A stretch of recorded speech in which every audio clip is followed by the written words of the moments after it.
Hey everybody, Zach Matovich here with Courtney Mattern. Hey, there we go. Courtney, welcome back again. I'm so excited. I don't know how I got so lucky to have to. The honor is all mine, and our listeners. You're fantastic on here. Yeah, it's so fun to come on and out from the recording booth where I'm just typing y'all notes, like make sure you ask this or. It's a little scary. Yeah, it is. Just being honest.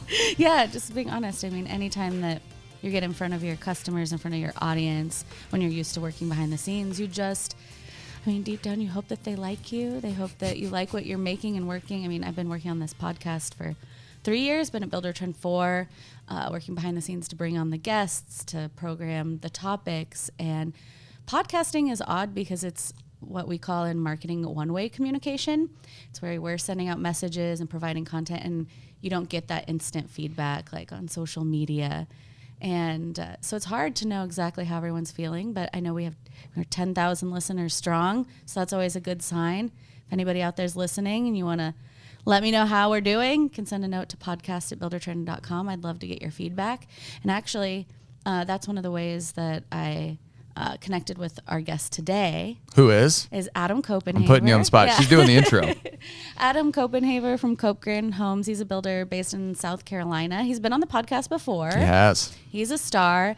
And when he was on the first time, I reached out to him because he said that he was a fan of the podcast.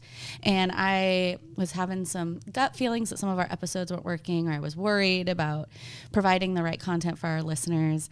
And so I reached out to him and talked to him for like an hour while he was driving. And he told me about all the topics he likes to listen to, all the podcasts he listens to, his favorite things about the hosts. He had lots of great things to say about Zach and Charlie, which I know everybody adores you guys and your banter. Like when we meet builders, sometimes they're like, those guys even like each other? I'm like, yes, they're besties. But we reached out to him, he gave us really great feedback, and he's back today to kind of talk about what else he's listening to, other ways that he's finding growth as a business owner. And I think that continued learning and being willing to keep adding new skills to your bucket or into your tool belt is so important for builders to stay relevant, especially when the industry is changing so rapidly. Yeah, love it. Well, I could not have done it any better myself. So without further ado, let's get Adam on here. Hey, Adam, welcome back to the Building Code. Second time on the podcast. How you been since we saw you last? Zach, Courtney, thanks for having me back on. Everything's gone great. The last time I was on, I think we were in the midst or the tail end of COVID. And so honestly, I don't know. I don't know what was up and down back then.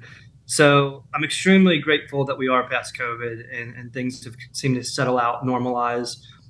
We got back to more of a predictable environment. So I'm celebrating that today, now that you asked, because it's pretty cool to see it back to normal again. And that is, my sanity's back. I've heard a lot of people talk about that time blur. Like time was both expanded and it shrunk. And I keep thinking back, I'm like, was it 3 years, 5 years, 10 years, a decade? Like, well, I age 15, so it's all relative. True. Very true, Zach. I see in our notes, you were on episode 151 in 2022. And so this is episode 190. So that's quite a sprint. Like maybe every 40 episodes, we just have you on. Yeah, sounds good. So for listeners who may not have caught that episode, tell us about yourself. Tell us about CopeGrand Homes. Yeah. Great. I hope folks go back and listen to it. I think that one was on building a bad to the bone team. Mm-hmm. I was grateful to get to share a bit more detail about that. But I think some unique things about me. I think a lot of us have the same journey into construction. Some influences. I have a twin brother who helped me get into construction. Particularly, we grew up doing some projects with our family.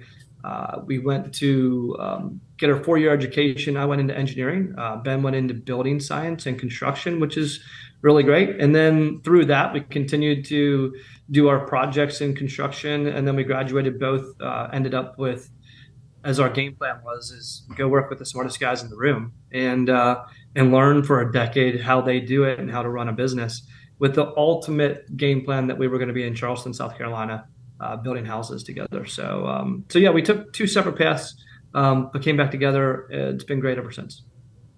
What do you like about building in Charleston? I was just out in Raleigh a couple of weeks ago visiting some of our customers, and that part of the country is just so beautiful. What are your favorite parts of building on that southern East Coast? Yeah, I think particularly our team is kind of focused on building challenging, unique projects. And Charleston, the East Coast in particular, a hurricane-ridden environment, a very hot and humid environment, which gives its challenges in construction. And then an earthquake potentially prone environment. I hate to keep talking about them. I think the last one in Charleston was like 1860s, 1880s, something like that. And so we've got all these things that we need to plan for in preparation of building a home, particularly in engineering. And then the uniqueness of building high-end custom homes brings its own level of complexity. So as you try to seek after mastery in a number of things, it's these challenges that take you to the next level and the next level. And that's always been fun. It just so happens that Charleston, in the canvas that it is in South Carolina on the coast, we have beaches, we've got rivers, we've got marshes, we've got just these amazing historical places nonetheless too. And we get to build in each one of them. So I was on a Zoom call this morning, and I had a couple meetings from the job site, and we're on with the architect and the landscape architect, and my brother's on it, and we're chit-chatting before the client gets on. And they said, "Hey, Adam, where are you at?" And I just turned the camera on my phone around, and there it is, this beautiful, expansive ocean that's as we're peering through the family room out there. So we are blessed, like hands down. I know there's probably some listeners right now like saying, "God damn it, like we should be there. What are we doing in Kansas?" So to or speak. Nebraska. Or that Omaha. literally did cross my mind. Do you want to see our cornfields? We got cornfields. Hey, yeah, y'all call me if you're interested in making a move to Charleston. There's always looking for good people to add to the team, that sort of thing too. And I'm not kidding about that. Like, wow, I'm from Pennsylvania. Ben and I are from Pennsylvania originally. Still love visiting, but when you do get to level up and go to these places, I would say that Charleston's been a place where we vacationed a lot before we actually decided we wanted to move here. And it hasn't changed for us. It's, in the weekends, nights, that sort of thing. The most beautiful thing is if we want to go out in the boat or go to the beach or go to see some scenery, it's super easy to do here. If you're a mountain lover, Charleston, South Carolina, we're 4 hours from our mountain range out there. So that's pretty convenient too. So yeah, I'm bragging on the East Coast a bit right now for all those folks. There's definitely different areas of the country that have their attributes. Ben and I and a lot of folks that live here, and the attraction to Charleston, of course, is very strong. So for all those reasons, that's my passion about Charleston and getting lucky enough to build a career here with the rest of our team. That's incredible. Is Charleston a pretty fast growing city? I'm pretty good at paying attention to like regionality and movement. And is Charleston seeing a benefit of that? Are you seeing a lot of it growth in the city? No doubt, Zach. It's there used to be a statistic. It's outdated right now, but at one time it was I don't know, 100 some people a day moving to Charleston, something like that, which is insane. Courtney, there go your eyes. Like, yeah, no doubt. I also I'm not responsible for everybody moving to Charleston. It's you just sell it that, so well. Yeah, it's a landscape that attracts folks for all kinds of reasons, and particularly the business development of the Chamber of Commerce in Charleston in general. We've got Volvo here now. Mercedes has a small piece here. Boeing's here. So there are some distributions, and there's a huge port here that drives business. Now, I'm one of the folks. I'm a tree hugger at heart. If I've never covered that here on the podcast, I am. I don't want to cut down a single tree. I want to appreciate the landscape when we design our homes. You're going to hear me talk about it and how important it is. I'm not trying to exacerbate the potential of flood with what we do, and I don't want to ruin any of the landscape. But I'm not a NIMBY, type of person either. I just want to I want to plan homes in certain areas in the appropriate way to appreciate the environment and not destroy it. And then sure, I do want things to stay rural in a lot of cases as well. So I might be one of those guys on the fence of, hey, I want to build a career in construction, but I don't want to destroy the environment while I'm doing it. Have you ever built a house around a tree? Seen those houses that sometimes have like a trunk through the middle, or they add it to around it. Yeah, landscape. for sure. 3 sides around it, never completely on 4 sides, although it's probably coming. Certainly have put trees inside of houses. But We build houses under trees too, Courtney. In Charleston, you can look them up. There's a live oak tree, which is a specimen tree and a protected tree all across the South on the coast. And we have some pretty heavy restrictions over those grand oaks. And particularly, we design around them, under them, potentially also within them to protect them, but also celebrate them. And so they're very unique monuments. They can pose some challenges. And, to that extent, too, there are properties in Charleston that are just unsellable or unusable because they've got specimen grand oaks on them, and you just can't do anything to construct around them. Wow. They are pretty incredible. The live oak. I guess you see. I'm trying to think about for folks to see what they look like. The movie The Notebook, there's which was filmed, not just 20 minutes down the road here. There's a lot of that. What's that new series? Sorry, my wife watches it. This reminds me Outer Banks. Outer Yeah. Banks. So if we watch that's a lot of that filming is done here in Charleston, although it's a Outer Banks type of setting. But you get to see what the landscape looks like if you check out those. It's almost like magical looking. The whole environment is just so special. We wanted to bring you on today to talk a little bit about your inspiration, like the live oak tree is inspiring for building, and talk a little bit about, ways that you use outside sources to help inspire you. And, the theme of the episode is like, what have you been reading? So what have you been kind of, since we last talked, been exploring to kind of tell our listeners?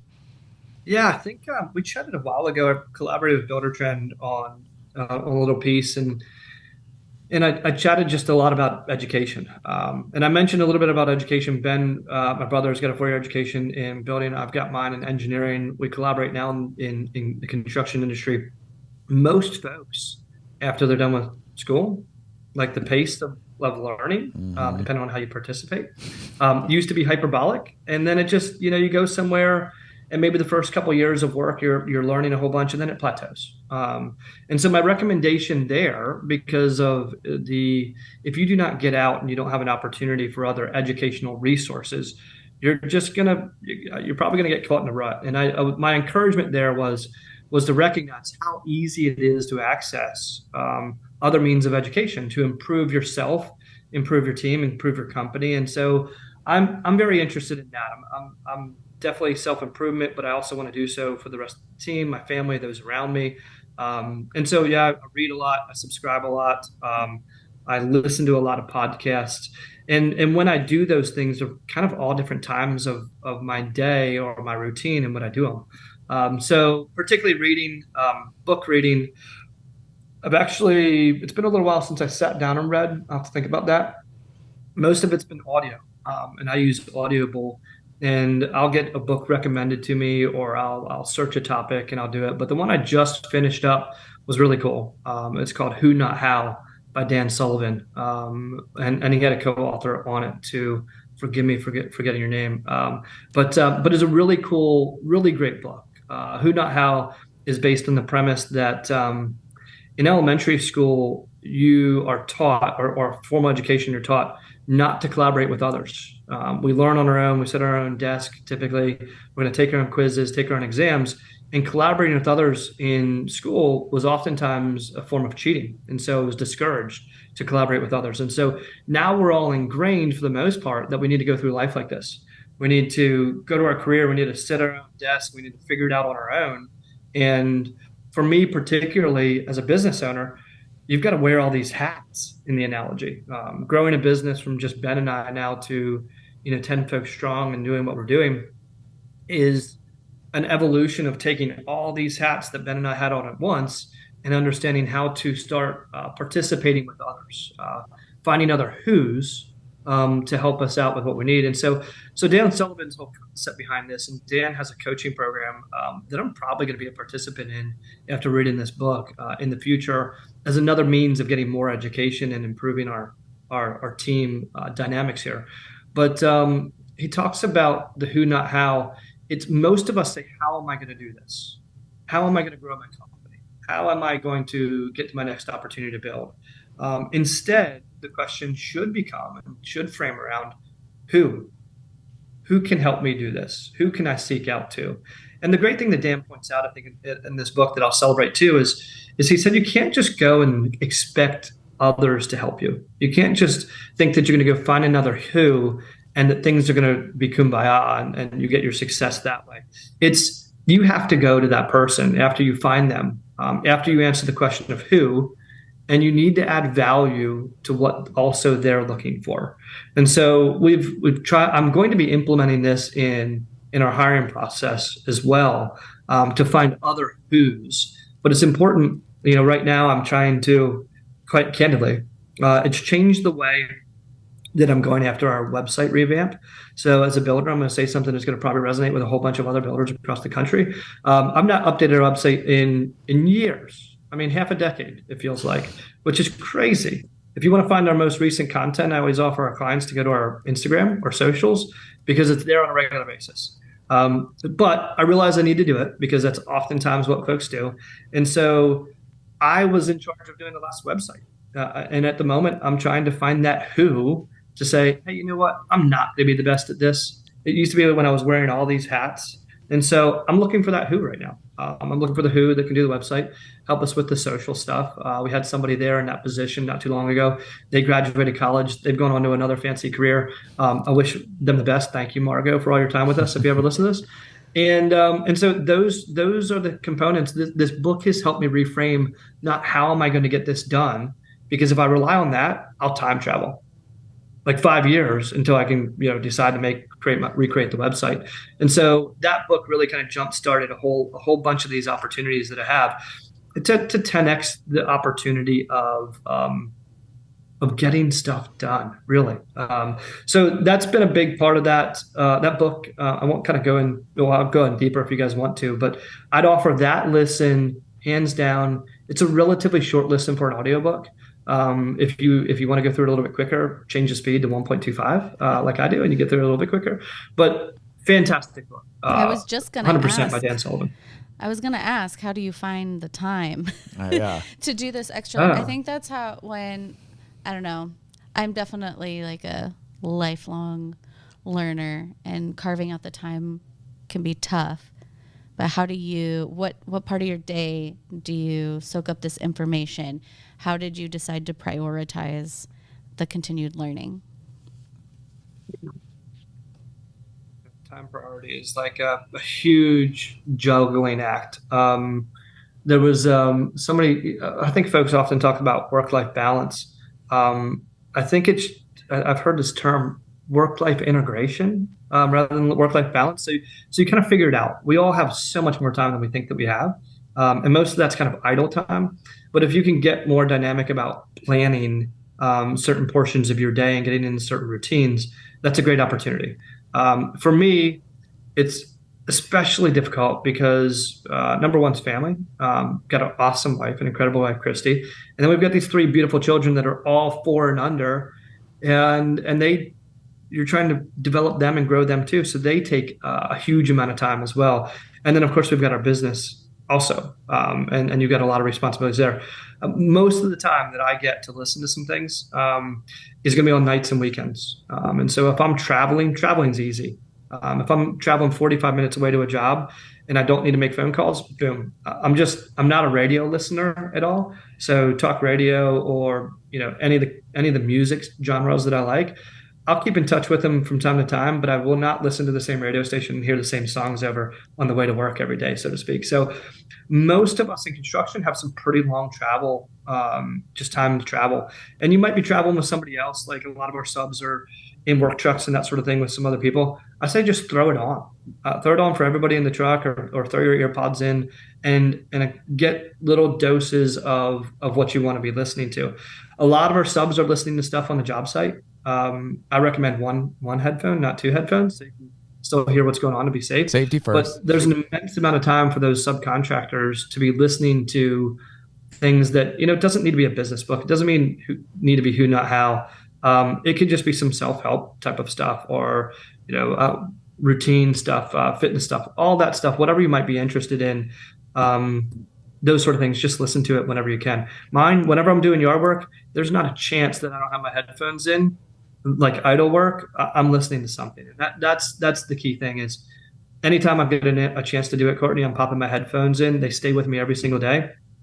and I'm just catching up on whatever I was listening to the last time. And then when I get a phone call, so what? I'll pause it and I'll get right back to it. It's interesting how too, I guess this is a personal anecdote. I've noticed I've started to passively not do things that then lets me actively do other things. So like people will be like, what are you watching on Netflix? I'm like, I don't really watch Netflix shows. So what am I doing in the meantime? I watch a lot of like documentaries on YouTube. I spend a ton of time finding, like you start finding these like small moments to like kill 10, 20 minutes, but like you can find some amazing stuff. And like, I've learned a ton about building on YouTube just by like, I had a customer tell me this. I have no idea what they're talking about. I'm just going to plug the term in. It spits out. I watch a video. I'm like, oh, I can actually have this conversation now. So there's just little things as your life changes and evolves. I've just naturally noticed. I've started to pick, and the key thing for me is I'm just a really curious person. Yeah. And so that I think I just have that innately, but not everybody does, but it's something that I think is really critical for growth, is that you got to have something that you make the time, you find ways to do it, and then you make decisions about what you put that time towards. You start intentionally, and then it becomes habit. Then it's just who you are. For me, like, I guess my personal anecdote, my big tip came from Atomic Habits by James Clear about, building these tiny little habits that add up to have big impact. And I started pairing something I didn't want to do, which was exercising, with something I really wanted to do. But both of them were goals of mine. I wanted to exercise more and I wanted to read more.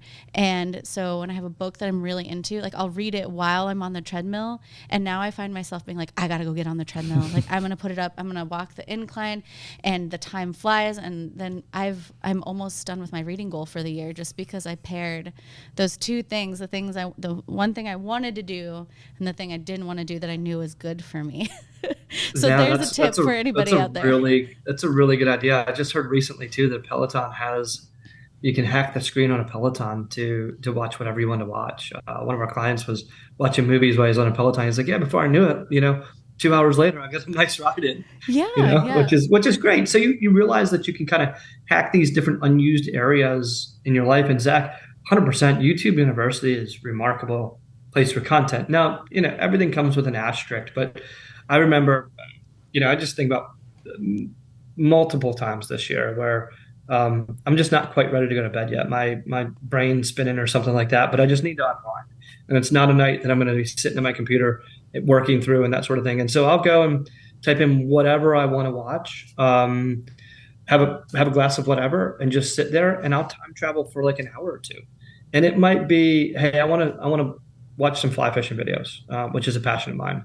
I might want to watch a fly fishing video from like across the world, or recently also, a lot about different construction techniques that are all there. All the build show stuff is on YouTube as well. So it's pretty fascinating because you'll go from one thing and then the algorithm of YouTube or the AI behind it is like, hey, this guy really liked that because he watched the whole thing. So we're going to give him more things of up next. I appreciate that, because without YouTube, I probably wouldn't be as well versed in a lot of things that I am now. Certainly, Courtney, you'd probably be walking separately than reading. And so, yeah, it's pretty cool. Yeah, doubled my time well spent by doing that, by combining the two. Adam, we have to tell people, the last time you were on the podcast in episode 151, you had mentioned that you were a big fan of the podcast, the Building Code. You listened to it, and I took the opportunity to make you part of podcast research. So I called Adam and asked him all these questions about the podcast. What could be better? What does he like to learn about? What does he want to hear? And one thing you told me was you like learning and hearing from other builders about, what inspires them and what mistakes they've made and lessons they've learned. So now it's time to put you in the spotlight and share what is like a lesson feels like a learned. Segment, like a bit, like the lighting should change. Yeah. Tell us what mistakes you've learned, the lights sir. dim. We put a spotlight on you, like you're being interrogated. Holy smokes, yeah. I think that I'm not totally prepared for this question, but let's just chat about it. You guys dig in. We'll do it live. Tell me more about that, Adam. Yeah. I think the biggest mistakes that I've made, I just got off an NAHAB meeting too, and you're on the call. I was on a call with a number of other builders from across the country, and in order to run a business, you need to make sure that it's a profitable business. Okay.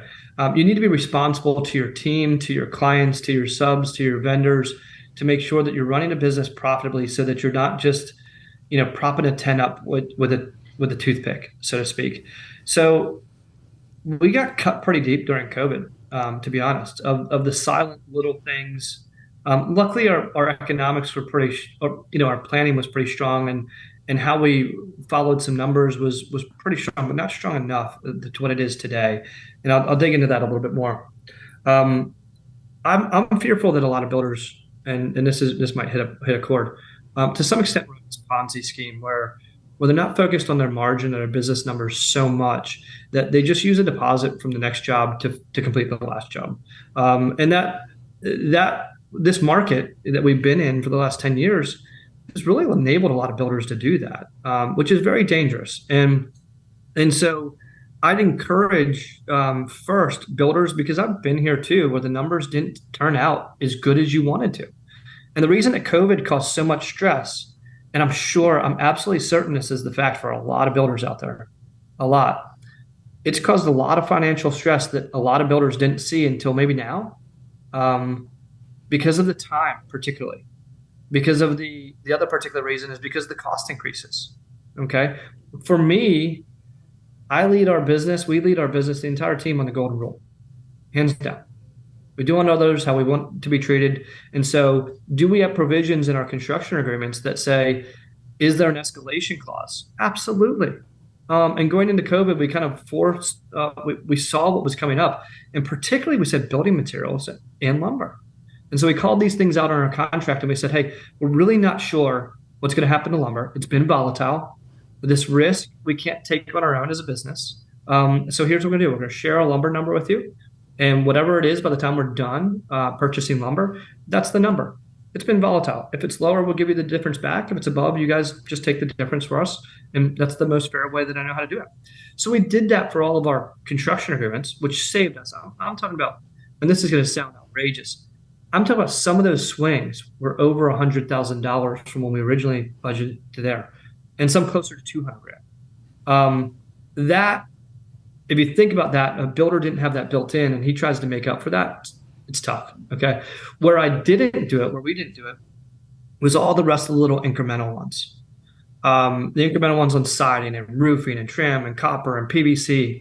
Okay, I didn't want to change order fatigue our clients. We use change orders to build relationships. We do not use change orders to destroy relationships. And so you just say, hey, you know what? Let's just keep on pushing forward. We'll find our efficiencies. We'll do it through managing a job to the 12 months or 14 months that we thought that we built it. But COVID, all these delays. And so here you go. The opportunity to see how much is going out the door on your overhead every single month. When you think about that and you say, okay, every job during COVID on average took 2 months longer because of whatever delays, and there's probably a lot more than that. 2 months of overhead, if you've got 10 jobs, it's 20 months. Now, you got to be a savvy builder to be looking at it in advance and to do something about it. But how do you go back to your client after the fact and you say, hey, we didn't plan on your project going 2 months over. I think that we're going to need to charge you some more money. If you're like us, you don't. Okay, you just work to the next one and work to the next one.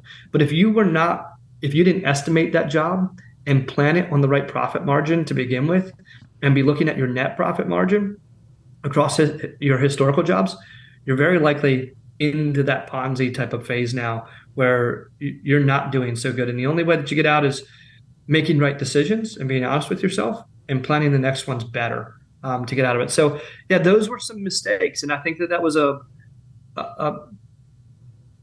it was an external thing, but also we probably could have been a little bit better prepared to deal with those conversations and not just do it for lumber, but to do it with everything else. But again, I'm happy with where we are because we were safe through it. We watched the numbers. We stayed in a positive position. But I can see for so many others that it was a very impactful thing that we all went through. But don't ignore it. I still see builders out there, and I'm not being. Listen, I don't have a greedy bone in my body. I know where our profit margins as builders and contractors need to be to run businesses, whether you're this big because I used to be that big, or whether you're this big because I'm that big now. or maybe up here. And I'm not trying to say that we're trying to get much bigger than what we are right now with 10 people and the revenue that we do. But I do see builders or hear builders doing lower profit margins, and it's to get those jobs. And I'm fearful that they're trying to get those jobs with lower profit margins so they can make up for the last one. And so those guys that are listening to me doing that, you need to price accordingly to save your business, and to save the people that you're working for, and look out for your subs and suppliers and vendors so that you don't end up in a very awkward position, because the market can change tomorrow and that next job might not be there. So plan for these jobs today and make sure that you hit the numbers that allow you to be a profitable business. Otherwise, you're putting everybody at risk, and the most important person that you don't want to put at risk is your client, because that can have a liability legally that can last a very long time, and ruin families, quite frankly. So, yes, the mistakes made, for sure. Financial planning is one of them, and dealing with these external things, whether it's market fluctuations or COVID or supply chain disruptions. You got to remain nimble, and you got to be upfront with your clients, and you got to have conversations with your peers. The biggest thing that one of the biggest opportunities I have to learn is to talk to other builders. I endeavor for our local market to be more builder friendly, meaning I've got several builder buds, which I'm blessed to have.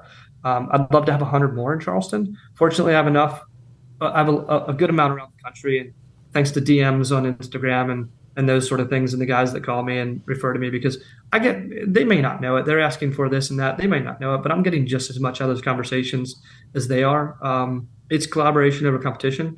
I'd love to do more of that in my own market, but I've learned so much. And how do I know how much to charge, as a profit margin? If I'm not talking to other builders as well, if I'm not knowing my numbers extremely well. And so you got to do that stuff. If you're on your own island and you're still wearing these 10 different hats, damn it, listen to who, not how. Go get some more education, and become more comfortable. I would say the biggest change from when we chatted last to now is I was uneasy about COVID, and where that was, what that did to a lot of different things. And we kind of chatted about that and just lessons learned. But I'm extremely comfortable right now, with where our business is, our culture and our company, the financial metrics of how we're running jobs. COVID certainly taught us a ton of things. Our systems are a heck of a lot tighter than they've ever been. Our processes, our training is a hell of a lot stronger than it's ever been. And we're going to reach, as we chatted about those new echelons, we'll continue to reach those new echelons. And I'm going to do it with Buildertrend as well. Just throwing a shout out there. And I'll go bring this full circle to the who, not how, as I'm stopping the book in these, mind-blowing moments of like, holy smokes, why am I continuing to push on this? Like, this is my responsibility. I have to do this, because I feel that way all the time. I feel like if I want to get this done right, you got to do it yourself. And that's just one of the big cognitive fallacies that we all convince ourselves about. And you can do some remarkable things with other people, and they can be better at it than you will ever be. And if you do that together, and you both bring each other up, I mean, you're just leapfrogging. But the big mic drop moment for me was thinking about our business. The most important who, looking back, that I didn't even realize was Buildertrend. Buildertrend is one of our most fantastic who's. Ben and I, 8 or 9 years ago, chose Buildertrend as we were, interviewing CoConstruct and all these other ones. And we just said, hey, these are the people that I want to be with. This is the systems, the processes, the continued devotion to evolution, evolving the business that you guys have, that helps keep us organized. So when we think about a who, all the components of Buildertrend, Buildertrend revolving around the schedule, but the estimates, the templates, the PO systems, the whole way through the daily logs, to the photos, to the client interaction, to the opportunity for them to see what our cost plus or stipulated sum contracts look like. The file repository, which I call our online filing cabinet. When I work for, in the last episode, I told everybody who I worked for. We had this file room that was ridiculous, and all the jobs are in there, and all the folders are in there, and the amount of paper clips and staples and paper in there was absolutely ridiculous. Now it's all with Buildertrend on the cloud, and everybody gets to access it on their computer, their phones, the clients, the subs, the vendors. Is remarkable. You imagine how many who's I need to do all that, and my only who to solve all of that is Buildertrend and the rest of our team to integrate our processes around Buildertrend.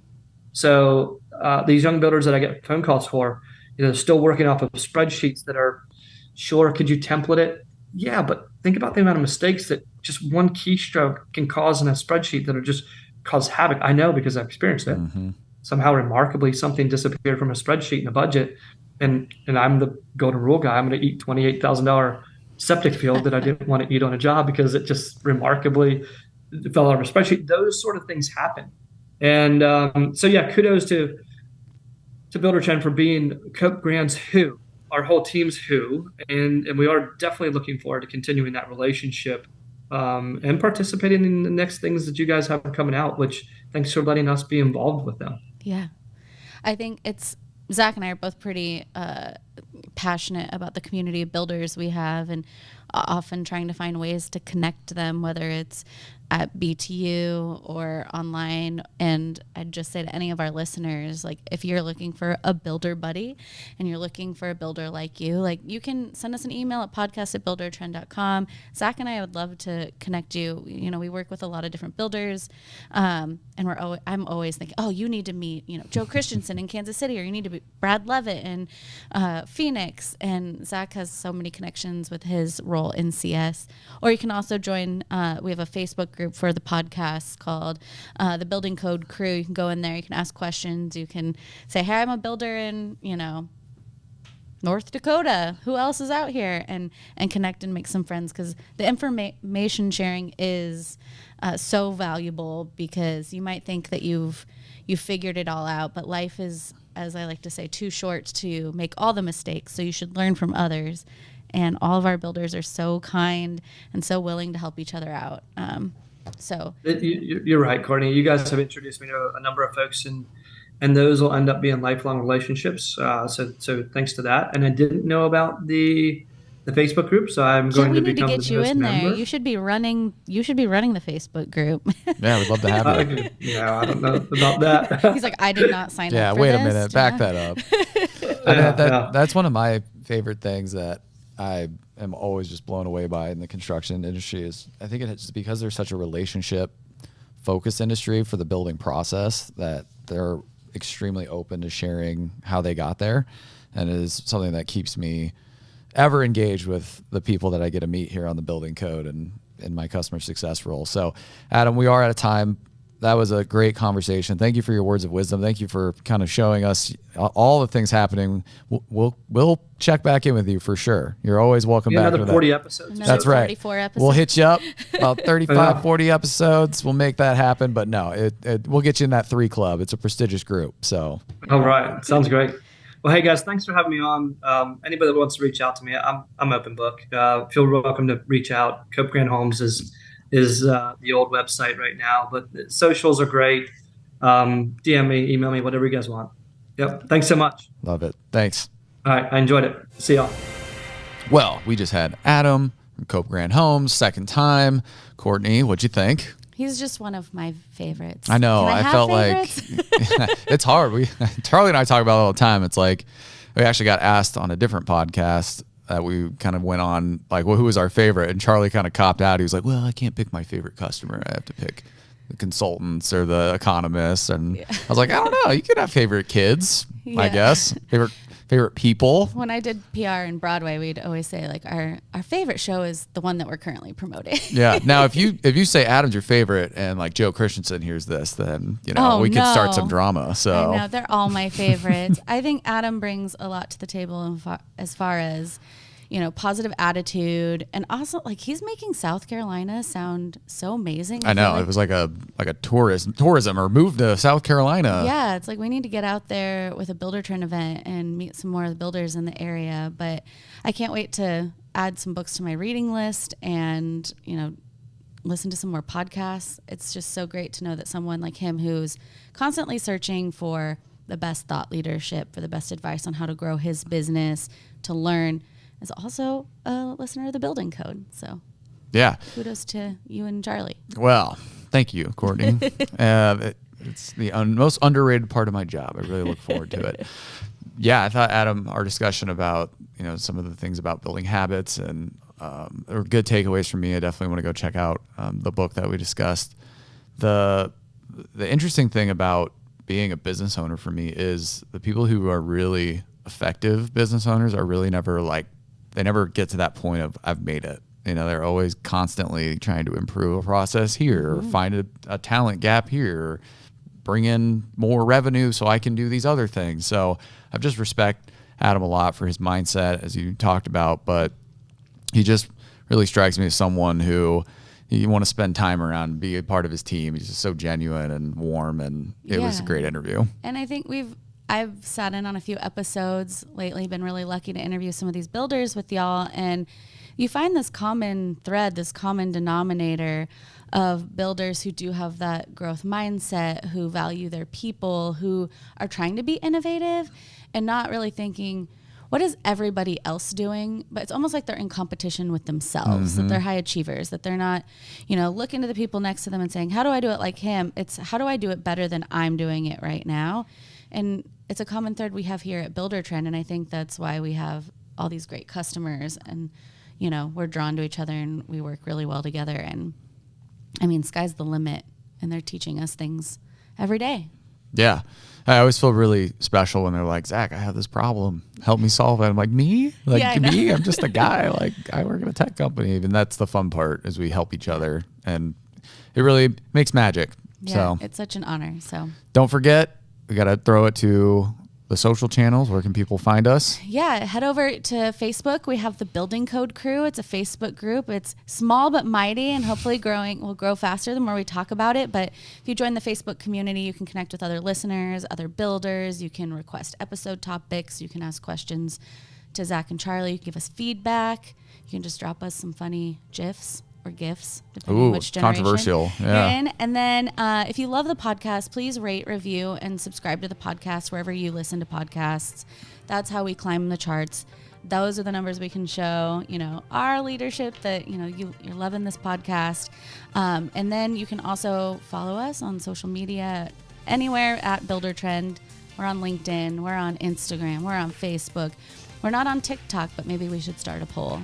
Charlie would love that. Yeah, send us a note if you think we need to be on TikTok. We're on Threads. That's a new one. I'm not sure if we've threaded yet, but we're there. We're out there, and we're ready to all of our fans. Love it. Well, thank you for joining us on the Building Code. We'll see you next time. Thanks for watching the video. Remember to subscribe to the YouTube channel for exclusive content brought to you by Buildertrend.